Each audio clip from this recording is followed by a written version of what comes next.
I ate his liver with some fava beans and a nice Chianti. They're coming to get you, Barbara. You know, it's Halloween. I guess everyone's entitled to one good scare, huh? That the power of Christ compels you! The power of Christ compels you! The power of Christ compels you! Here's Johnny! I see dead people. Alive! It's alive! It's alive! It's showtime.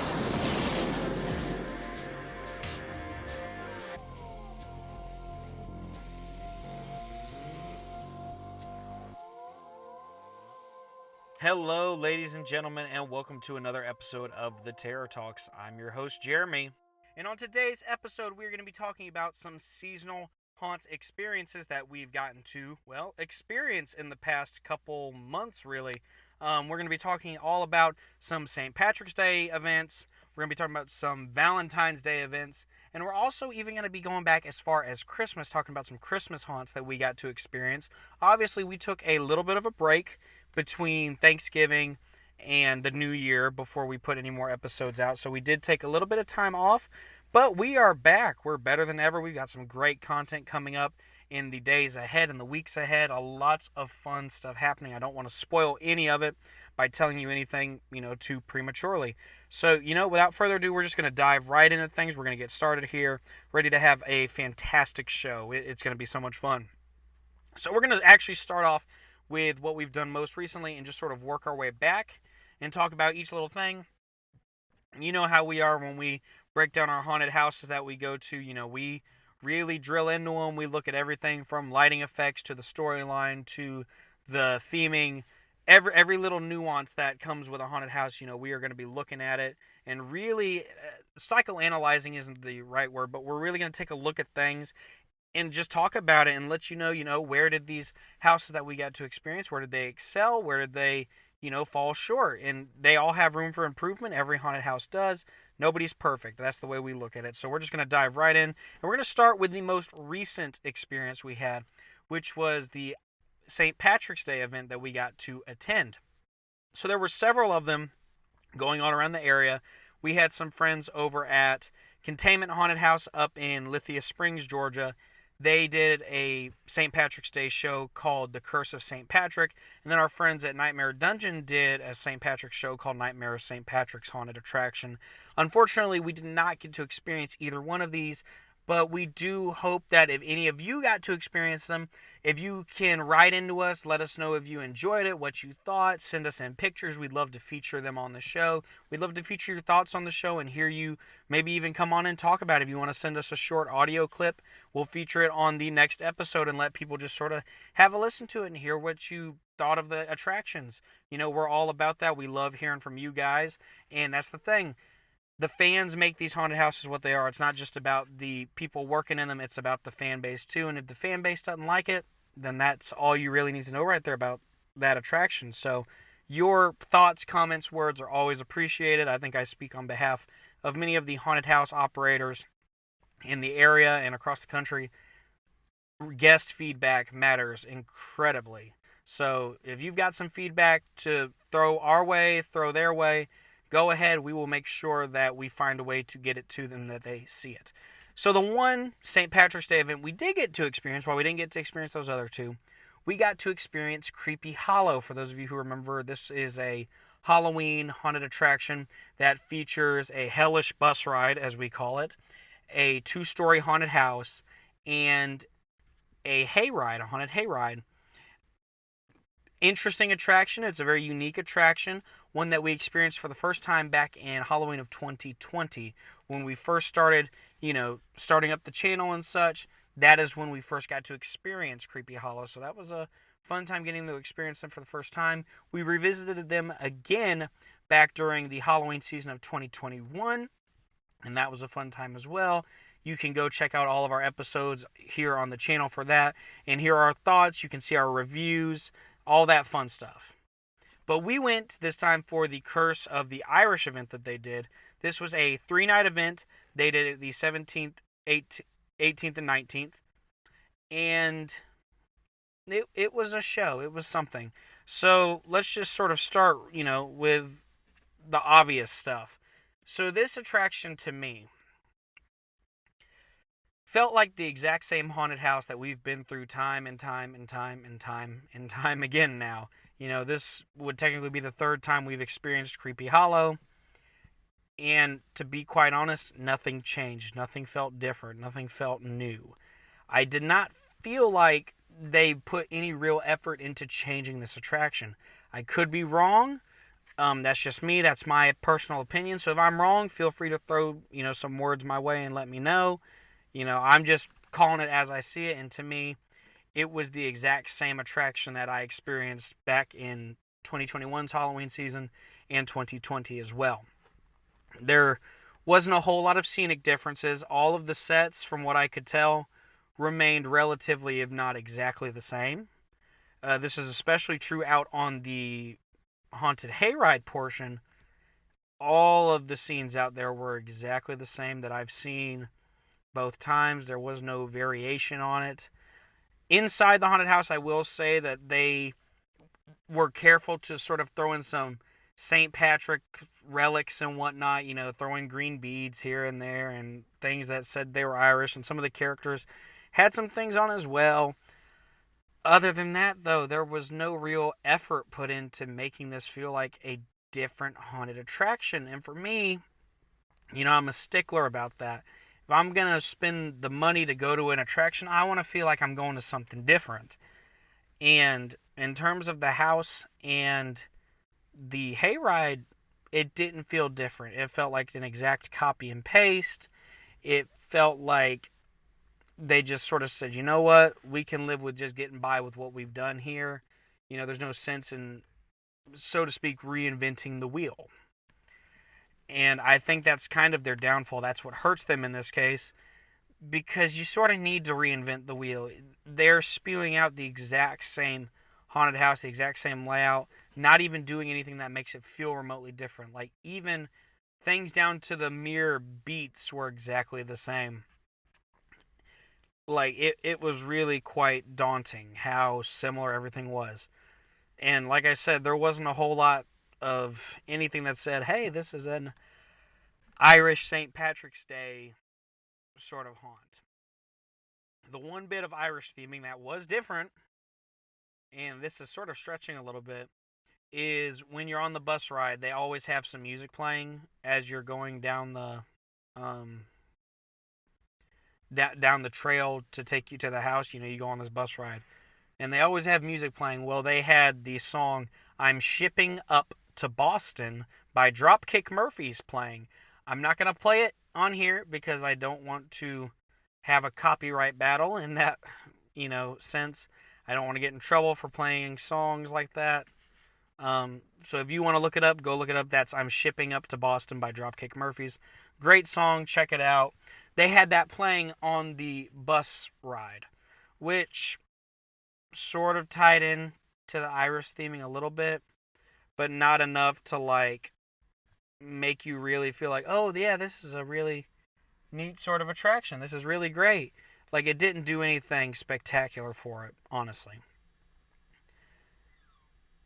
In terms of lighting, sound, technical effects, everything was exactly on the money, to the beat. Exactly the same as it always has been. Nothing changed. Nothing felt even remotely different. It really did feel like the same old show. I mean, even the lighting was a verbatim copy and paste. There's a specific scene I know, for one, when you're out on the trail, you enter this sort of witch's hollow kind of thing. And it's like the Salem witch trials. The lighting was down to a T the exact same way it's always been. The special effects that happened, the fire, everything, I expected it. I saw it coming. And it's funny because we were actually able to record this time when we came through. And I just didn't realize it before that you could record. So we recorded, but the thing is, I knew exactly what to record because I knew exactly when it would happen, because it happened the same way every time. It was very disappointing to not see any sort of real conscientious effort put into fixing this attraction, or at least making it different. Changing one scene up could have made it feel a little bit different. I mean, we even got so far as to see the same iconic scene. It's one of my favorites in the house. When you're going through, it kind of looks like you're going outside all of a sudden, and it's very, very cool. It's very creepy. It's very on edge. It puts you on edge when you walk by it, because it feels like you're literally walking outside in like the center part of a house, and you're like in this courtyard and it's pouring down rain. It's a fabulous effect, but it's the exact same effect I've come to know and love, and I recognize that one now. So there's just not enough aspects of this house to really have any deviation from what it has been before. To add to all of that, the attraction was very low on actors, it seemed like. I don't know if that was like truly the case, if they were really low on actors. From what I saw, I feel like I saw a lot more of the staff outside of the house than actually in roles throughout the attraction. Like, there were a lot more workers standing around in shirts that said Kreepy Hollow on them than there were actors in scary masks.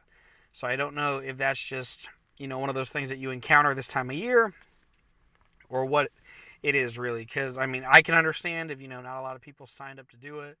But, you have these other people here. Couldn't you find a way to integrate them into the haunt and use them to your advantage?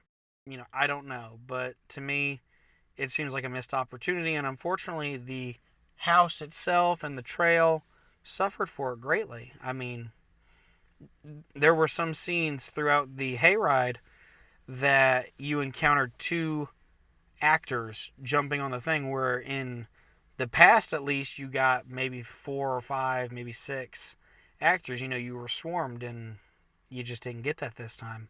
So very disappointing in terms of the actors. Very disappointing in terms of the theming and, trying to change it up. Nothing was different. Everything was exactly the same. Copy and paste. Didn't really get scared of anything, honestly. It wasn't... If I'd have known it was going to be what it was, I cannot say in good conscience that I would have paid the money to do it. Honestly, I would have gone to a different attraction somewhere else. Because I was truly a little disappointed in that. And maybe I'm too harsh in terms of critiquing it. But to me, if you're going to do a special event, you need to find some way to vary it up. And we'll actually talk about, as we go through here, some of the other haunted attractions we visited, the little minor ways that they would change the attraction up to make it feel different, to even look different at times. Yeah. So not a whole lot to say about Kreepy Hollow. Not very impressed with the Curse of the Irish, the Curse of the Irish event. It just wasn't a great attraction, honestly. And that's really all I can say about it. They did have a midway there, as they always do, between the house and the hayride. It looked like a lot of people were buying food, sitting around, hanging out. But for the most part, it felt pretty dead. And it could have been because the band that was supposed to be playing was not playing at the time that we got out there. And so that could have been part of it. Like I said, they had a band out there playing on their stage, though. But they weren't playing when we came through. So, who knows? Maybe they had the place rocking. I don't know. But to me, Kreepy Hollow for this one was a major bust. We might give them one more chance at Halloween to see if they're going to change anything up. And then we might actually put them on the back burner for a while. We may not revisit them for a while, try to branch out to other things. And that's the thing. As we go to these haunts, we're going to try to start looking at them, and, if things aren't changing, if they look like they're just going to be the same haunt over and over and over again, we'll start to put some of them on the back burner and try to find other haunts in other locations. That way we can get a true, way of branching out and really look at all the haunts and give everyone an equal chance. But if you are interested in visiting Kreepy Hollow, when they roll around for their Halloween event, I believe that's the next event that they have officially on the docket. They are located at 1251 Joe Doherty Road, Bishopville, South Carolina, 29010. You can go check them out. Kreepy Hollow, look them up online. Easy peasy lemon squeezy. So that's, like I said, all we got to experience for St. Patrick's Day haunts. Not much, and I wish that our one experience had been more pleasing, but, you know, you win some, you lose some, what can you do? But now we're going to switch gears, and we're going to go back in time a little bit further, and we're going to talk about the Valentine's Day haunts we got to experience. So we actually, in a strange, bizarre stroke of luck, we got to experience 4 separate Valentine's Day haunted houses. 3 of them in one day, and then the 4th one on Valentine's Day. So first we're going to start with Paranoia, a Valentine's Day nightmare. So Paranoia Haunted House, you know, the past couple times we've been there, the layouts have remained fairly similar. You know, I haven't seen much of a variation in terms of the path you walk, but they're a little bit of a higher scale haunt. You know, a lot of their sets are very elaborate, very big. So, you know, there's only so much they can do. And also, more to that point, there's not a whole lot of turnaround time between Halloween, Christmas, and Valentine's Day. And I mention that because with Paranoia, they have done an event with each little season. You know, they had Halloween, they had a month between Halloween and Christmas, they did Christmas, they had really another month before Valentine's Day, and then, so, you know, they had a month between each thing. Not a lot of time to do anything major and intricate. And, you know, some of you are probably saying already, well, you know, that's the same case with Kreepy Hollow, but that's not the case. Kreepy Hollow had essentially 3 months because they didn't do a Christmas event and they didn't do a Valentine's Day event. So they had ample time to make some changes, and they chose not to. So that's all I'm going to say about that. But back to Valentine's Day with Paranoia. So like I said, much of the layout remained the same, but as you went through this house, things looked different. And one of the things that we were told by the staff is, you know, expect, you know, new things coming. Like, there's some new things on their way. And we actually did see some new stuff. When you first arrived, the whole entrance had been converted and moved around a little bit to make more of this, I guess, scenic kind of entryway into the first haunt. And so that was really cool that they added this new element. It was very military-esque with, like, I don't really know how to describe it. Very punk, very military, and it had actors walking around on top looking down. There was fog billowing out. It was very, very neat, and it added a much-needed aesthetic to the line that you wait in, because it almost sort of gave you something to look at. It kind of equated to going to, you know, like a theme park, and when you're waiting in a queue line for a ride or something, you know, you have a lot of things to look at in the line. And I sort of appreciate how they did this. They made it so you had something more to look at. It gave you some eye candy. And the thing is, the monsters that were walking around on the set would play around with the people and they would pose for photos. And that really helped them, in my opinion. I think it worked very nicely. And it added a very interesting aesthetic, a very colorful aesthetic, a very 3D aesthetic. You know, it didn't just stop at two dimensions. It went to 3 dimensions. So that was very, very good that they did that way. In terms of getting inside the house, one of the major obvious changes, this happens every show they've done, they've got a big television screen in the front room, and that was changed to reflect the show. They had some new screens and whatnot, talking about the Valentine's Day haunt and whatnot. So that was good. That was a major change. I mean, major, I use that term loosely, but it was a change. Now, throughout the haunted attraction, as you went through it, this is where things sort of remain the same in terms of the path you walk and the route you take. Now, I could be wrong in this too. There was a couple moments where it did feel different. Something felt different. It looked different to me. It felt like I was going through a different route. And it is very possible that it could have been a different route. They could have changed the route. I'm not really sure. But I think one of the things that assisted with this was they did something that is so subtle that it helps the attraction more than one might realize. Lighting. Coming from the theater world, I can tell you right now, lighting is a huge make or break for anything, whether it's a show, a haunted house, taking photos, walking around in day-to-day life. Lighting makes a difference. I saw a Facebook post the other day that showed if you moved a light around your face to different angles, it makes a difference. Your face essentially changes. And that is the case with Paranoia. So they send you through with a glow stick and a lantern. Like, the idea is you're going through on this candlelit sort of walk through the Paranoia haunted house. Well, it wasn't completely pitch black, so that they did, over exaggerate a little bit. It wasn't pitch black. You could still see where you were going and such. There were moments of pure darkness, or not pure darkness, but darker moments.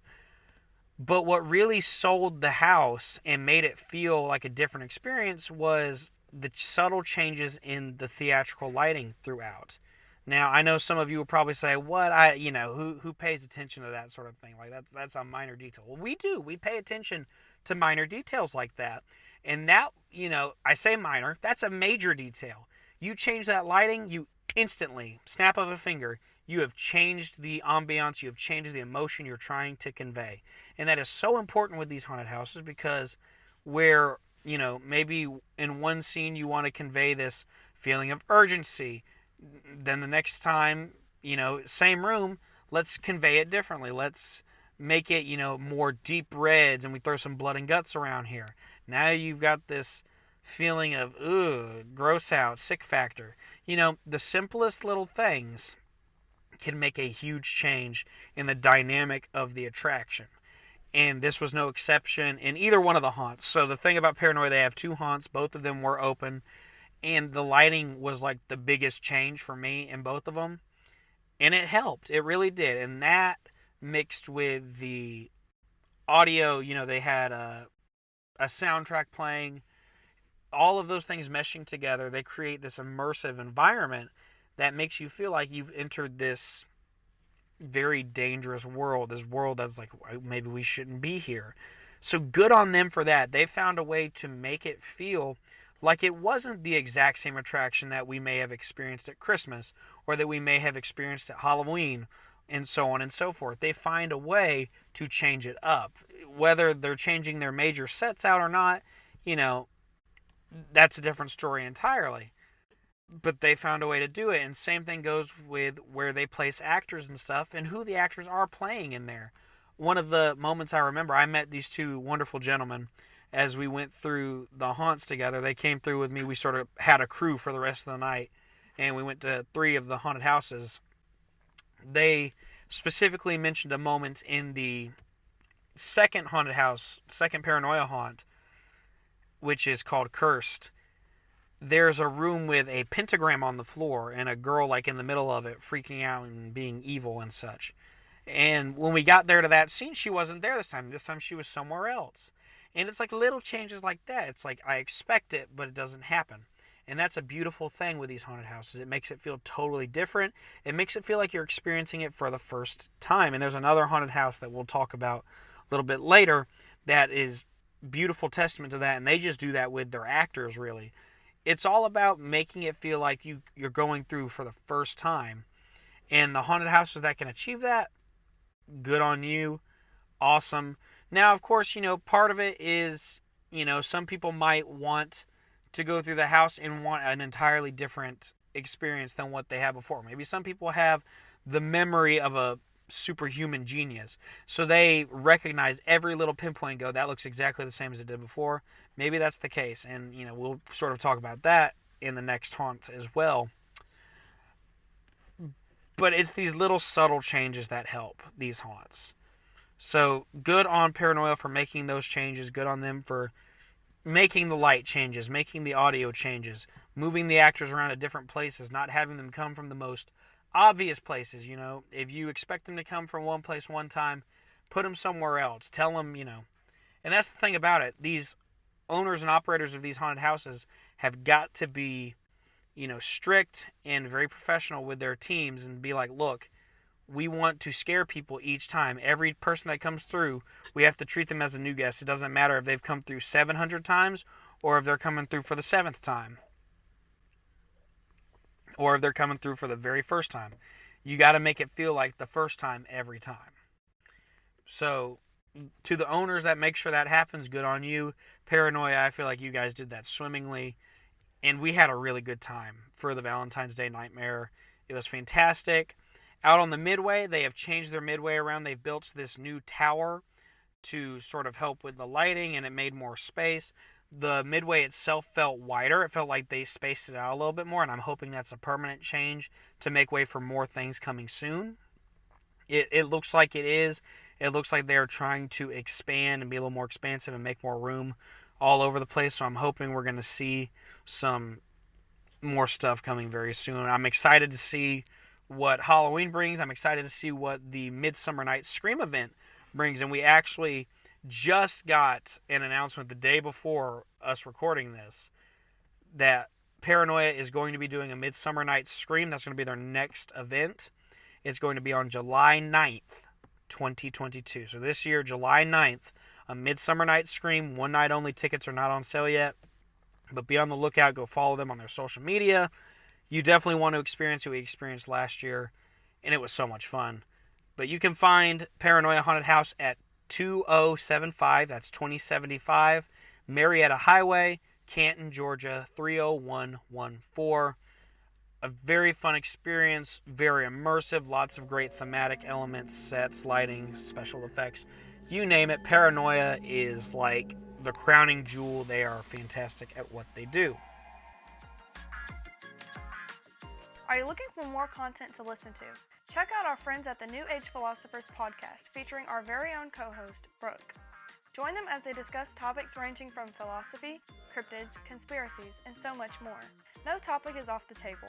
Just remember to keep an open mind, keep discussing, and don't stop thinking. If you're looking for other interesting content, be sure to give our friends at Gather by the Ghostlight a visit. A theatrical experience podcast. Join them as they gather and read stories from a variety of genres around the Ghostlight, your personal campfire.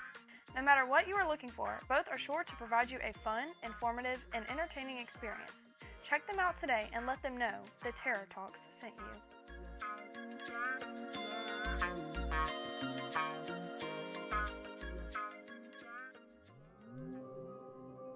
So after leaving Paranoia, we went down to Folklore Haunted House for their My Bloody Valentine Tainted Love event.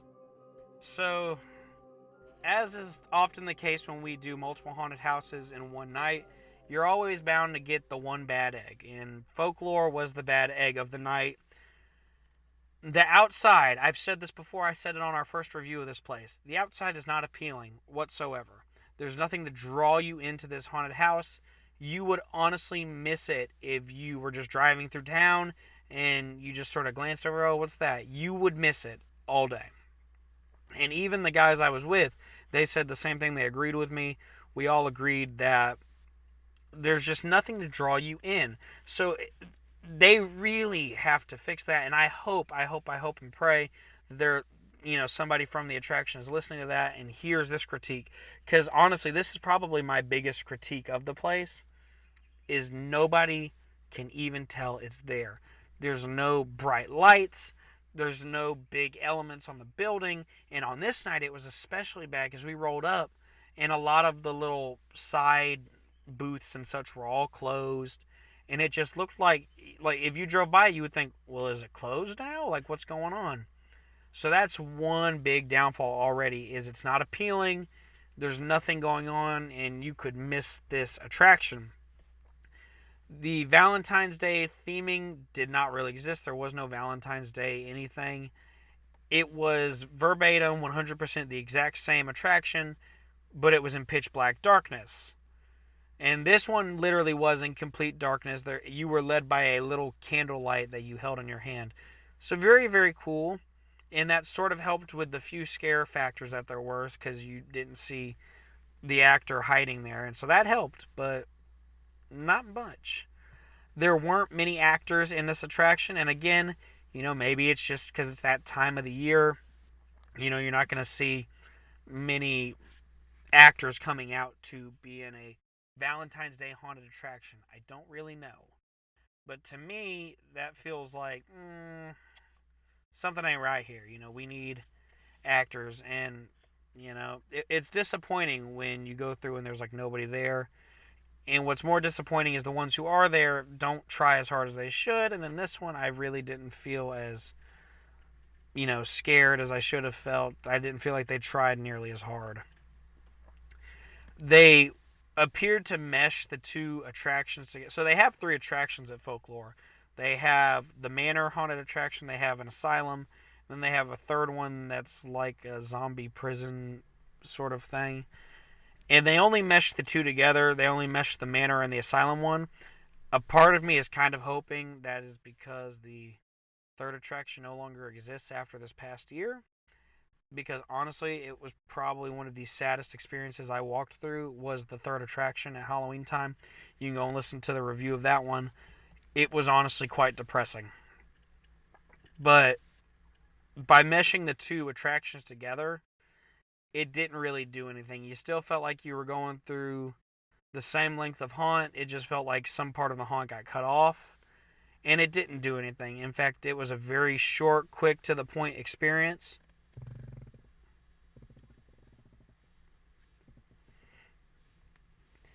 And that was just very, very disappointing to me.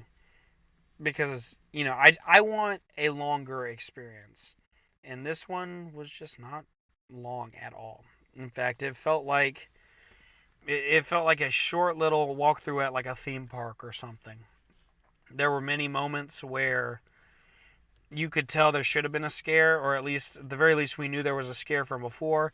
Scares didn't exist now. They were virtually non-existent.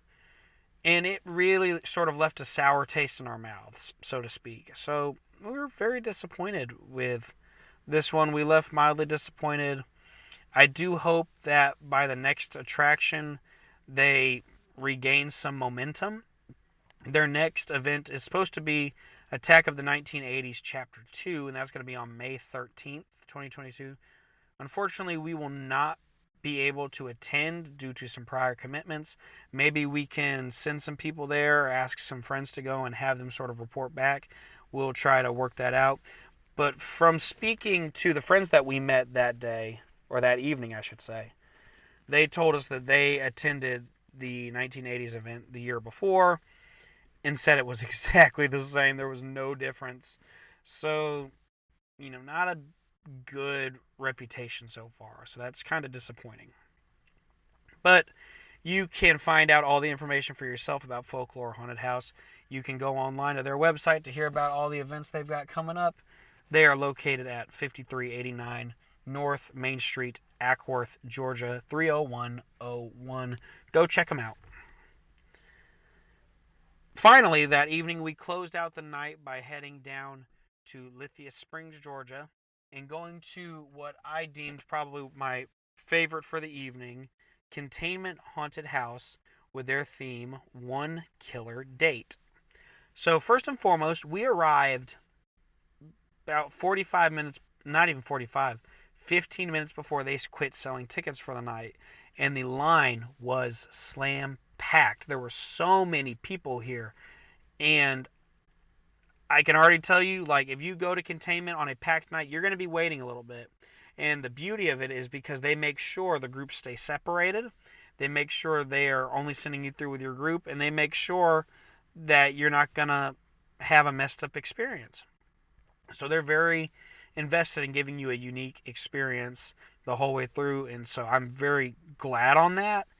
It's always a little disappointing when you have to wait in line, especially with how cold it was. This was mid-February. The temperature was probably in the 30s, 40s, I think, with the wind blowing on top of that. So it was cold. We were freezing. I was regretting not wearing a jacket.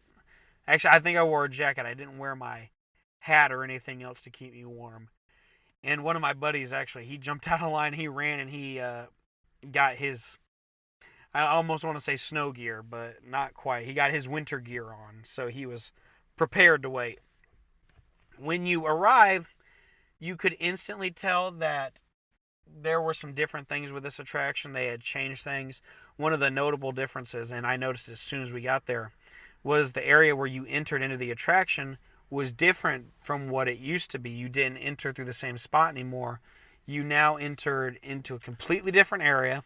In fact, the line was right in front of where you used to enter. So there's a whole new area now, a whole new building. It's like an extension of the whole haunted house. And to me, that right there, like, that's a major change that you can't top. I mean, you literally have essentially a whole new section of a house. You've built a new section of a house. And to me, that's awesome. That's genius. So 100% props to them. They've already won the award for making changes. So there's a new building, and from what I understand, that was actually added during the Christmas haunt. So even more promising, they built that between Halloween and Christmas and still made it in time.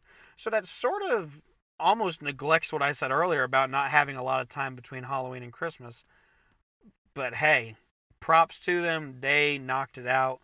I was very impressed. And it added a whole, honestly, probably a whole little length of time to the haunted attraction. So I was very impressed. The set throughout was significantly different. There were two notable moments throughout that I remember. One of them, if you remember from my original review, there was a room with mirrors on the side. The whole room was mirrors, and there were green lasers pointed at you. And these two actors came out from the darkness and scared the absolute crap out of me. And that right there was a scare I will never forget going through there. Unfortunately, the scare was gone this time. And I think from talking to the owners and builders, I found out they actually had to get rid of that scare because nothing major happened, but I think a lot of people were getting just not being able to figure out what was going on, that sort of thing. So unfortunately, they had to take that out to resolve that issue. And then there was another room. It was an attic scene, and I remember you literally played or sang a song with this little doll human girl person. I don't even know how to describe her. And, it was real creepy. And now it is a totally different scene. I can't remember exactly what the scene is just because it's been a minute since we've been there now. But it has already made a huge difference. You knew it was a different scene when you went through there. You could tell the difference. One thing we did notice was there's an effect in the haunted house where the green lasers shine across the fog and make it feel like you're swimming through water. Iconic effect, one of my favorites, if it's done correctly. Well, it was done correctly, but the lights were not placed in the proper location.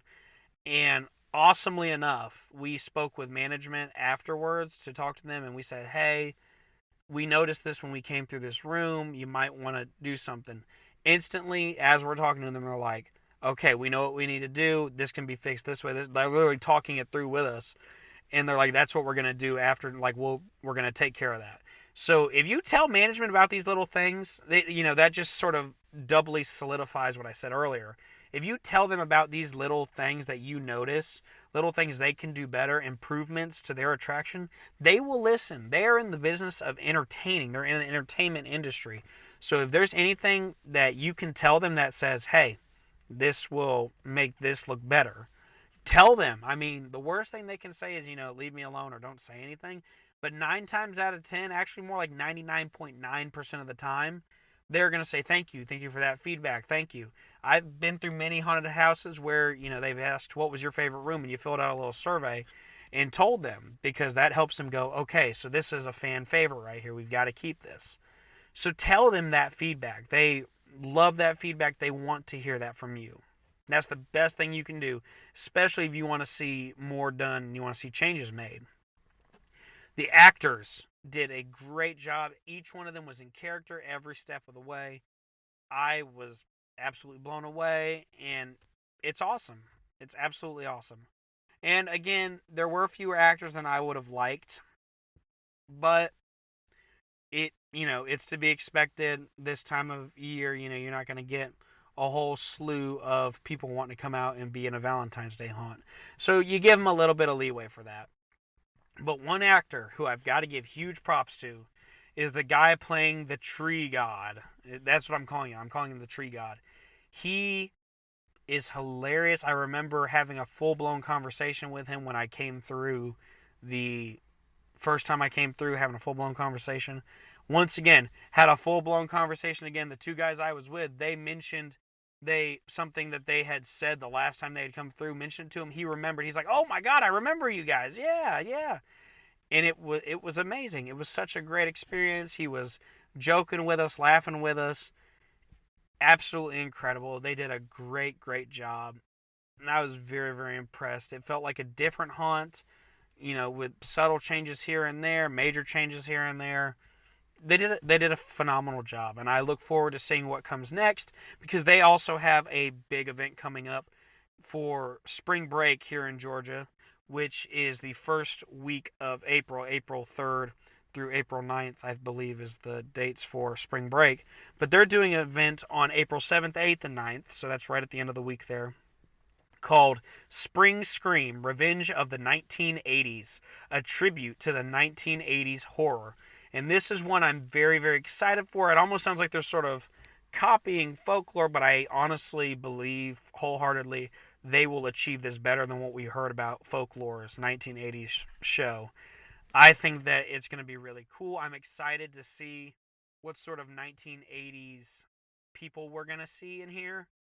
I'm hoping, we're going to see Jason and Freddy, maybe even Michael Myers. I guess Michael Myers is technically 70s, but he had some moments in the 80s as well.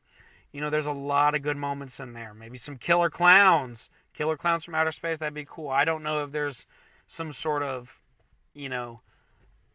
process they have to go through to get permission to put them in the haunted houses. I'm hoping not, but we will see. All in all, though, fantastic job, and they were the last ones for that evening. We were able to close out the night at Containment, and we left very, very happy, very pleased with our experience. I had an amazing time, met some amazing people, got some amazing footage, some great photos. Awesome. Obviously we had 2 home runs with Paranoia and Containment, and a more lackluster experience with Folklore. But you can't win them all, like I said. I hope that things change in the coming days, coming weeks, coming months, and, they find ways to improve. I hope that the people who listen to this, will take the constructive criticism and put it back into the haunt. That's all I hope for. So we're going to take a short break to hear from our sponsors. And then when we come back, we're going to fill you guys in on Nightmare Dungeon and their Nightmare Valentine's Day haunted attraction. And then we're going to jump back even further and talk about the 2 Christmas haunted attractions that we got to experience. All right, guys, don't go anywhere. We'll be right back. Hey there, Terror Talk fans. Are you looking for a new way to let your voice be heard? If so, check out our friends at Anchor. Anchor is a one-stop shop for creating your very own podcast. They offer editing tools to create your podcast, which include your audio, listener audio, unique transitions, and custom advertisements. In addition, they'll also help you distribute your podcast to other listener sources, such as Spotify, Apple Podcasts, and many others. With this unique app, you also have the chance to get paid for your podcast by simply placing ads for various sponsors in your videos. Best part of it all? It is 100% free. Anchor does all the work for you and makes podcasting as simple as turning on a light. Download the free Anchor app or go to anchor.fm to get started. That's ANCHOR.FM. Whether you're new to podcasting, doing it as a hobby, or hosting a professional show, Anchor is the place for you.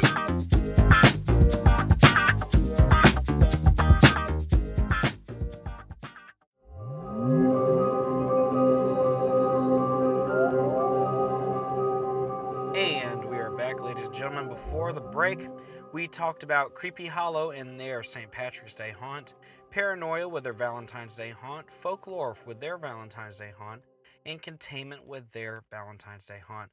Now we're going to jump to one of our favorite houses, Nightmare Dungeon, with their Valentine's Day attraction, the Nightmare Valentine. So, Nightmare Dungeon, this is always one that we are always, can I say enough always? Excited to visit, because they always seem to make the attraction different for us. They make every single trip through feel like the first time, which is something very difficult for haunted houses to do, for haunted attractions to do. You go through some of them and you hear the old trope: if you've been through one, you've been through all of them. And that is simply not true, in my opinion. You can go through 7 or 8 different haunted houses, and none of them are going to be exactly the same. Are they going to have the same elements? Yeah, they all might have an element of an asylum, or they all might have an element of a creepy laboratory. You name it, it's probably a thing in that haunted house, because it's just the old, I guess, shall we call it, the old cliche that these haunted houses have. But the beautiful thing about Nightmare Dungeon is every time you go through, it's never the same experience. And we'll actually get to talk about that in 2 instances, because like I said, we went there for Valentine's Day. We also went there for their Christmas haunt as well. And so we'll sort of talk about that as we're talking about the Valentine's Day haunt as well, just to sort of, kill 2 birds with 1 stone, if you will. But every time we go to this house, they always make it feel like it's the first time you're going through. The scares always seem to come from somewhere different. Nothing is specifically choreographed. Everything is different in some way, shape, or form. And that's the beautiful thing about it, is you have that difference. You have that unique way of going through the haunt. You know when you go through it, it's never going to be the same. And so that's why I give so much praise to Nightmare Dungeon every time I've come through, because they really do. They make it different each and every time, and I just can't say it enough. In terms of the set for both Christmas and for Valentine's Day, it didn't really change a whole lot, honestly. What I will say, for the Valentine's Day haunt, one thing to note is there is a big portion of the building that is missing now. And I can't really say what's coming up. I sort of know, but not really. But I don't want to say what lies in the future until they specifically announce it. So that's all I can say, is that there is something planned, but I don't want to, talk too much about that. But when you arrive, you notice that something is missing and something is changing. And that actually changes up the end of the haunt itself. And if you know the end of Nightmare Dungeon, you already know what I'm talking about. I won't specifically say it because I don't want to spoil it for those who haven't been, or maybe haven't gone and they plan on going out sometime for one of the other Halloween events, or whatever other event pops up next. But there's a very specific ending that wasn't the same, because this end of the building was basically missing. Well, the beautiful thing was they found a way to still achieve that ending in a completely different way. Like they reimagined it, really. And it scared the crap out of me, because a part of me was like, well, I think I know what's coming, but I don't. And it caught me off guard the way they did it. And so I was like, how do you make it feel different each time? It's some sort of formula that you follow, and they hit every beat perfectly. So impressive. Throughout the haunt for both the Valentine's Day and the Christmas event, lighting changed throughout each one. It's subtle changes too. It doesn't have to be major changes. You don't have to overhaul an entire room to quote unquote change the show. And nobody's asking you to do that. I wouldn't ask a haunt to do that, especially when your turnaround is maybe 4 weeks at best, because you go from Halloween to your Christmas haunt, and you might have 4, maybe 5 weeks, depending on when you do it. And then from Christmas to Valentine's Day, you have a little bit more time, but not a whole lot. I mean, still, it's about the same timeline that you had before. And so because of that, there's not a lot of turnaround.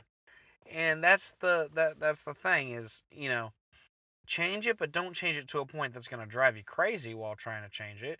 Because, there's no sense in breaking your back for something that just simply cannot logically be achieved in such a short period of time. And Nightmare Dungeon is very good on ensuring that they do change it to make it even the slightest bit different.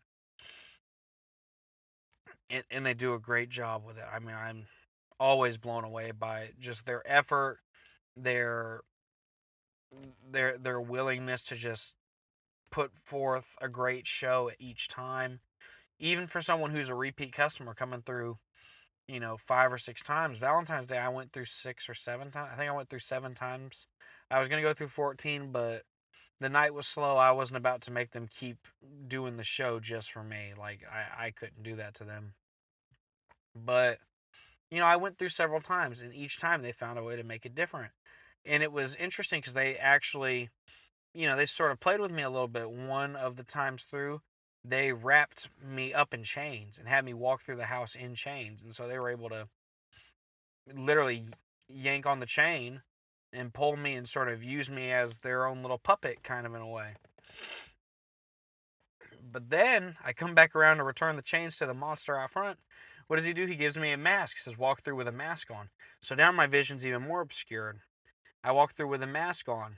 Well, next thing you know, I come back to return the mask, and I sort of get pulled into the show a little bit. Like, the guy out front kind of grabs the chain and messes around with me, and people are coming up to go through the house because there were some people coming through. And I would sort of do the whole turn the head to the slow. Many people know it as the Michael Myers look, where you turn your head to one side and just sort of look. Don't say a word. I did that with people all night, and it was so funny because some people would be like, oh, let's take. I had somebody actually say, I want to take a picture with that guy, and they didn't, but they kept saying they wanted to, and I'm just like, I'm not working this, but hey, whatever, I'll play along.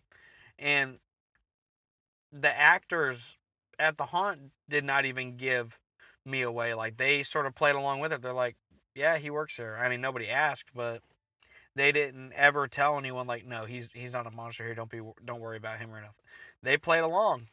And by the end of the night, I literally came out of that house. My hair was disheveled. I had greasy hair. I had blood on my face. Fake blood, of course. Like, they really play with you when you come through here. They sent me through around completely blindfolded, and that was an experience. Like, they found a way each time to make it the littlest bit different. And I know some people probably say, well, it's easier when you're going and there's not a whole lot of people there. They can put that effort into you. And they may not change it up to that degree of, putting chains on you and put a mask on you or smear blood all over your face or this, that, and the other. They might not go to those extremes if there's like a crowd of, say, 500 people outside, because, they want to get everybody through. They want to get people through in a timely manner, and that's the beautiful thing, is they make sure people are going through there and they're getting a unique experience and aren't going to bump into another group. And that's one of those things I've always admired Nightmare for, is because they always find a way to make sure nobody is getting somebody else's experience, and it's a great thing. So, good job on them. Like I said, they know how to change things up. They did a great job, and same with Christmas time. Another great job, great ways to change it up. Little subtle changes to me go a long way, and one of the subtle changes, since we're talking about Valentine's Day and Christmas, I'll mention the Christmas haunt.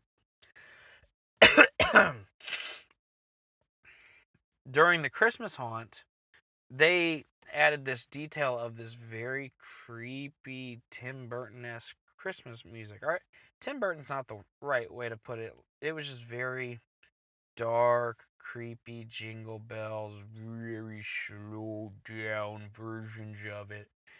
But it was enough to put you on edge and go, whoa, like, I should not be in here right now. This is creepy.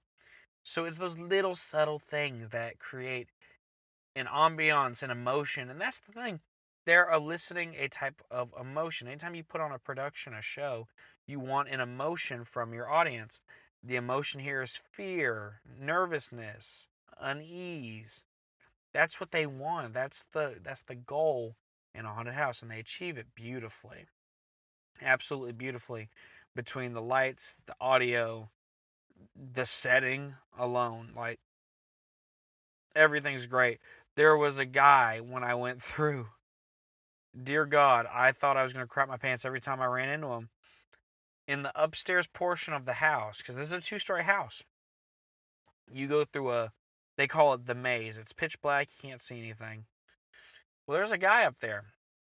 And this guy, every time I came through, found a way to hide in the darkness and scare the crap out of me.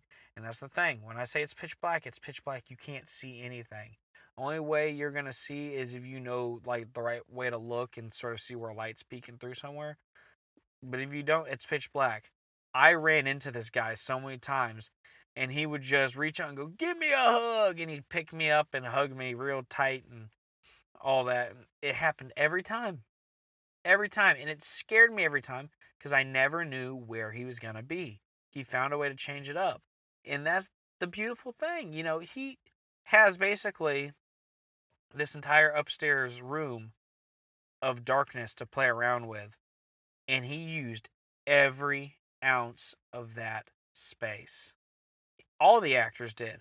They used every ounce of the space. They used secret doors to get from one part of the house to another, cut you off and be like, "Hey, remember me from..." Like, they found every possible way to do it, and it was genius. It was so well put together, so well done. Like I said, it scared me every freaking time. These guys know what they're doing, hands down. Every time you go to Nightmare Dungeon, you're going to have a great time. Whether it's Christmas, Halloween, Valentine's Day, spring break even, you name it. They know what they're doing. And so I'm really gutted I didn't get to experience St. Patrick's Day because I know it would have been amazing. I'm sure it was amazing. If anybody has had any experience with their St. Patrick's Day, I plead you, please send us in some pictures. Let us know your thoughts and feelings on it. Like, very good job. I hate that I missed it. But that's Nightmare Dungeon. I mean, they're amazing. Great group of people. Everything about them is just 110%. And I don't think I could ever come up with something negative to say about them. Just because they always find a way to plus it in some way. So to the folks at Nightmare Dungeon, awesome job. You know how to make somebody feel welcome. That's the thing. They're so hospitable, too. Like, if they know I'm coming through, they still treat me like I'm coming through for the first time. And, they still scare me. But they'll also take a moment afterwards in character to still sort of be like, "Hey, it's you." And, like, they know who I am. They're hospitable towards. They love their guests. They love their patrons. Like, they will interact with everyone in some of the most fun ways because they like having people come through. They enjoy it. And, it's no secret. You can ask any one of the people that work there. Ask the owner, ask the people who help build, ask all the actors. They enjoy what they do. They like scaring people. That's why they do it. So, if you get a chance next time you go through, just tell them thank you, for starters. I mean, tell them thank you for doing what they do. Thank you for, taking the time out of your day to scare the crap out of me. Like, not many people will do that. And that's the other thing I do want to mention is, they were light on actors the night I went. Of course, I typically tend to go on nights where not many people would be going anyways. So maybe the reason for them being light on actors was because not many people were planning on going, so they didn't program as many. Regardless of that, the few actors that were there still delivered the scares perfectly every time. Every single time, they found a way to scare you. Even if it meant they were running all over the house to get that scare. They did it. There was nobody in that house that I ever looked at and just went, never happened. They are... They're impressive. They set the bar really, really freaking high. And they deserve every ounce of praise that I give them. So Nightmare Dungeon, check them out. I don't know at this point when the next event will be. We just had St. Patrick's Day. I don't think they're doing anything special for a while. But you can always go to their website, Nightmare Dungeon, look them up on social media, all that fun stuff, and find out about whatever's coming up next. I think every once in a while they might do a summer show of sorts. I'm not sure what that'll be, but if you follow them on their social medias, that'll tell you everything you need to know. They're located at 645 Old Anderson Road, Greenville, South Carolina, 29611. So finally, we have the final house that we attended. So like I said, we're going way back, and obviously we covered half of Christmas while talking about Nightmare Dungeon. Now let's cover the other half of Christmas. The other half of Christmas was we got to go experience Netherworld's Christmas Haunt, a haunted holiday. Anybody who knows us knows that Netherworld has become the unspoken tradition of the Terror Talks since the days before this podcast was even formed, from the early days of when I first started loving horror movies, haunted house, all that stuff as much as I did. This was the house we went to. And it goes back, I did a post a little while ago, not a while ago, it was probably many months ago, and it showed a picture of me, my brother, a buddy of mine, and another friend of mine, and the four of us were attending Netherworld, and like we looked like little fetus children up there. And this was like the early days of the Terror Talks. There's a picture of that. There's a picture of me at Six Flags with a buddy of mine. And those were the early days of haunts for us. Like, that's what we experienced. And so Netherworld became the unspoken tradition of we go there every year, once a year, to experience whatever show they're putting on for that season. And I think maybe we missed 1 year, and that's it. We always find a way to make it. Whether it's on a Sunday, Saturday, middle of the week, we squeeze it in, we find it, and at the new location is no exception. We were there the first year that they were at the new location. We were there the last time they were at the old location. We have not missed, and it's a lot of fun. But this was the first time we got to experience the Christmas haunt. We had heard about it before. We did a behind-the-scenes tour of Netherworld 1 year, and we heard that there was a Christmas haunt.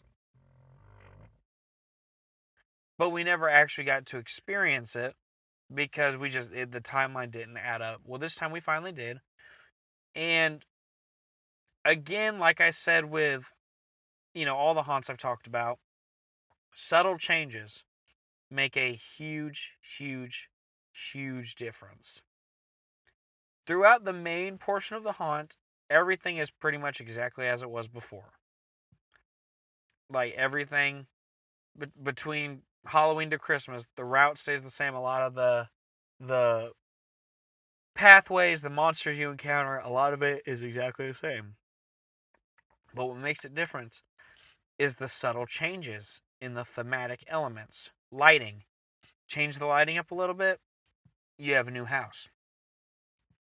Audio. Change the audio up a little bit, you have a new house. Add little details of this or that, you have a new house. They did all of these things here at Netherworld, and I was very impressed. It made for a very interesting show, and it sort of put Netherworld into a light that I hadn't looked at it through before. This Christmas haunt, and one of the things they did that made a huge difference, I thought it was so cool, was they used I don't believe it was a snow machine. I could be wrong. I'm pretty sure it was the foam machines that they have, though. And they basically had snow falling on the ground. And it was so cool because as you're going through the outdoor portions of the haunt, which aren't really outdoors, they're inside, but it's meant to look like you're walking through like the outdoors, it literally was snowing on you. And I'm like, that is such a minor little detail. But they said, you know what, we're going to do it. We're going to have it. We're going to make you feel like you're being snowed on. Such a cool thing. Throughout the haunt, they put Christmas lights on stuff. Like a lot of the decor was still the Halloween stuff, but then it had Christmas lights strewn about. Santa hats on monsters. Little nods to like, hey, this is a Christmas haunt. And those subtle changes, because of the way they did them so strategically, it made it feel like a different haunt altogether. In fact, there were times where I would walk by things and go, was that way before? No. And then I go, yeah, it is. It's the same thing. It's just got something different on it. And that's a beautiful thing. It really is a beautiful thing when you can do those subtle changes, and it feels like a totally different experience to your customers. But that means you've done your job right. And Netherworld, in my opinion, did their job right that night. They had this very Tim Burton-esque Christmas music, and this time I do mean to say Tim Burton. It was very Nightmare Before Christmas sounding, very like like very much that sort of tone, I guess we should say, throughout the house, and it felt very just like dark, but almost a kooky dark. It, like I said, very Nightmare Before Christmas. But they did a great job, in that little element right there of the audio changed the feel and made it feel different. And it was one of those moments as I'm going through, I cannot for the life of me remember if during Halloween if there's a soundtrack playing as you go through. But I noticed this soundtrack immediately. So if there wasn't a soundtrack, or if I never noticed the soundtrack before, this little bit of soundtrack made me go, ooh. It made me feel a certain way going through. It helps. It makes the experience different. It makes it worth being negative about it, honestly. Even like little details as you're like coming in and walking through what originally is like the ticket area or the indoor waiting queue. They changed that up to make it a little more Christmassy and sort of hide off different parts. It like everything felt different. It felt like you were in a different place. And outside on the midway, they had Christmas midway monsters dressed up and stuff. There was an elf looking creature carrying boxes. All of the Netherworld monsters that we've known to come and love, they had Christmas lights around them and such. Everything was Christmasified. And, it's those little details. They had a new Christmas shirt that I was able to get my hands on, so I was very happy to get that. Everything about it is leaps and bounds, very, very well done. And it was a great experience for the holiday season. I didn't think I was going to have as much fun as I did. But lo and behold, I was absolutely wrong. And it wasn't too slam packed. In fact, most of my walk, I think I was able to, for a little while, I was by myself. They let me go through all alone. And I was so excited when they let me go through alone. I'm like, I've never gotten to go through Netherworld by myself before. This will be really, really cool. Unfortunately, I caught up to the group in front of me because either I was going too fast or they were going too slow or somewhere in the middle there. I don't know. So that's always disappointing. But what can you do, right? Other than that, great haunt. They did a great job. I was very, very impressed. But that is going to do it for us today. Those are all the seasonal haunts that we've experienced since Halloween. We had our Christmas haunts at Nightmare Dungeon and Netherworld. We had our Valentine's Day haunts at Paranoia, Folklore, Containment, and Nightmare Dungeon yet again. And then we had our St. Patrick's Day haunt at Kreepy Hollow. There were other offerings over at Containment and Nightmare Dungeon as well. But unfortunately, we did not get to experience them. If you liked today's episode, be sure to like, comment, subscribe down below. Let us know what you liked. Let us know what you didn't like. I mean, we're always open to suggestions. We want to hear what you guys want to hear. We want to hear feedback from you. It helps us improve the channel. So if you've got some feedback you'd like to tell us, go ahead, let us know. You can comment below. You can reach out to us on any one of our social medias. We're the Terror Talks on all of our social medias. We have an email. You can email us at if you want to reach us directly. Just go to theterrortalks@gmail.com. Send your email to that, and we will respond to it.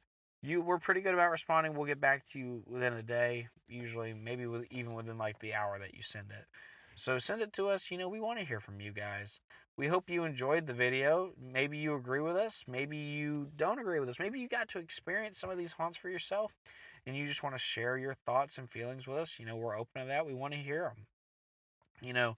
We love to hear from you guys. You are what makes the show. So be sure to do all those things. Finally, we want to thank you just for being loyal listeners, because we could not do this show without you. We couldn't do what we do without you. You are the crux of the show, and you are what makes it what it is. by listening, supporting, being here with us each time we put an episode out. You help us to bring the show to a new level, to new heights. So thank you for all that you do on your end. We could not do it without you. But that is going to do it for us today on today's episode. We hope you enjoyed. Be sure to tune into our next episode, episode 4. We're going to have some special guests on the show. Gabe and Nikki from the Theme Park Duo podcast are going to be joining us while we talk about the Halloween Horror Nights Speculation Map version 1. So that's an episode you do not want to miss. So be sure to check out that episode. That'll come out sometime after this one, episode 3. But until next time, be safe out there. Don't text and drive. And be excellent to each other. We'll see you in the fog.